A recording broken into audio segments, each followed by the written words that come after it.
Hello everyone, how are you? I'm back from holidays and I've got my post-holiday body on. I have been watching the headlines for the last month and I haven't done any deep research, but I've been watching some of the headlines around the world. So hugs to everyone going through hard stuff at the moment. It just isn't getting any easier, is it? So although there's a couple of countries that have seemed to be moving forwards with freedom and stuff, but certainly that's not here in Australia. I went 25 years ago. I lived in Cooktown, and when the kids were little, and so I went back there, and it was really interesting revisiting how I felt at the time. And this is when I was studying my naturopathy and had just started working with some hands-on therapies like massage and other things. I think there was something called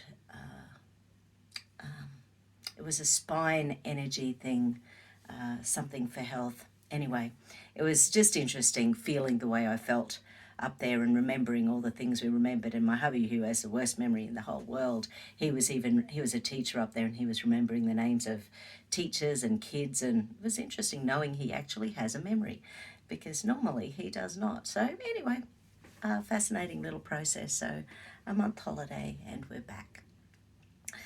So just for this one this morning, I just need to bring myself back into the clinic. So wherever you are in the world, wherever you are in the crazy, wherever you are in your health status, wherever you are in your freedom or lack thereof, let's bring us back into our bodies. Let's regain our body sovereignty. Let's own the knowledge that our body is amazing, is truly, truly amazing, and has the ability to do anything we ask of it. So that's my intention for this little balance.